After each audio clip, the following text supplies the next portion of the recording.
Okay, so family, I had a conversation with a brother from Cote d'Ivoire today,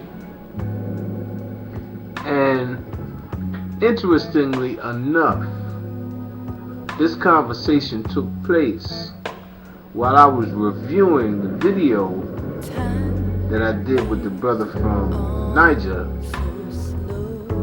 in the brother from Niger's shop. Now, this brother from Cote d'Ivoire,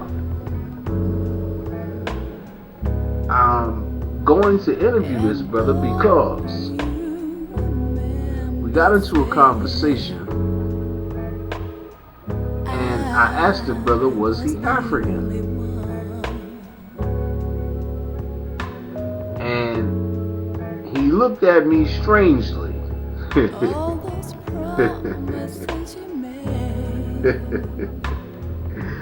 For the first time, family,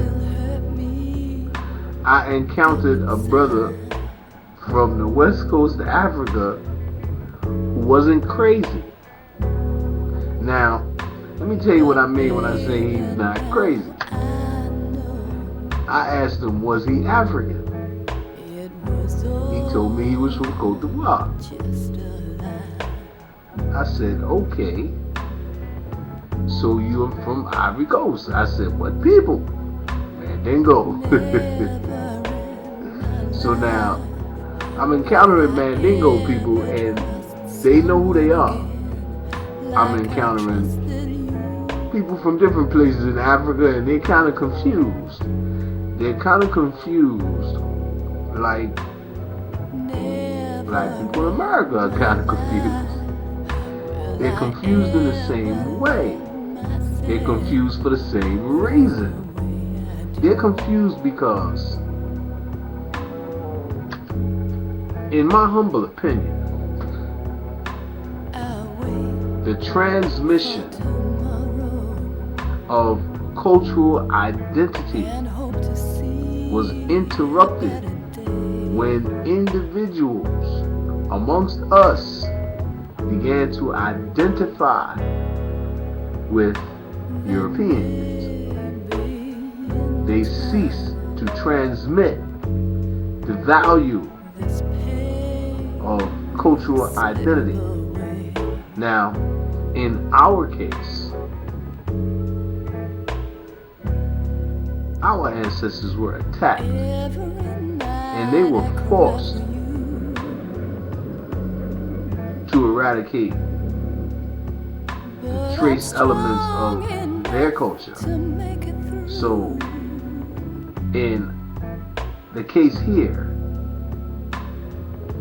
while we can lament the fact that it happened, we can know that it was not our ancestors' desire to relinquish their cultural identities here during enslavement.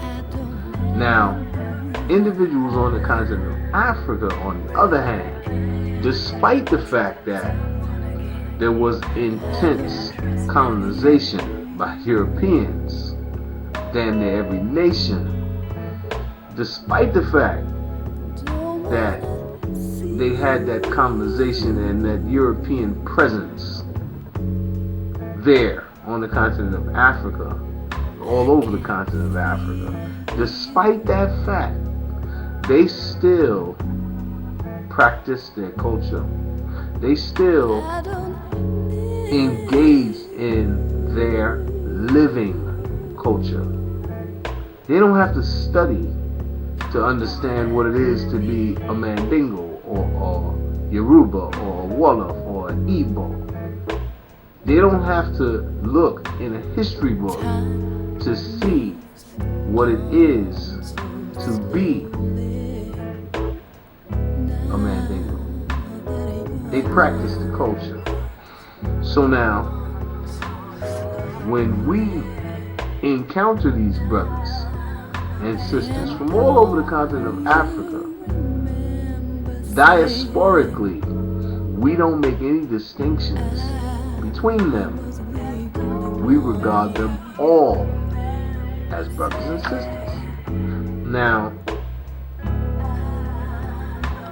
I've come to learn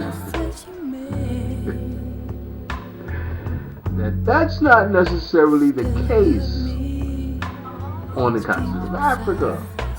That people make distinctions between themselves and other groups of people on the continent of Africa.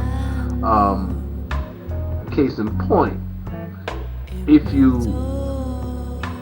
pay attention to the video clip conversation with a brother from Niger, you can hear him say that we have two countries that's connected, Niger and Nigeria. And it's that Europeans petitioned Africa and divided it, and they didn't always divide it along cultural lines, so they split cultures in half, or what Europeans call tribes. They split them in half, so one half wound up in one quote unquote country, and another half wound up in another country. Sometimes you have the same people in 2 or 3 different quote unquote countries. Because remember, they weren't always countries. It was just land that was inhabited by our people. Some kingdoms, some empires, some villages, some nomadic tribes people. The fact of the matter is that arrested development, that subverted natural development, is now something that is problematic for the individuals who identify with European culture, the superimposed European culture, whether it's superimposed on the continent of Africa in the former colonies, or whether it's superimposed here in the United States of America in the quote unquote black communities. Damn.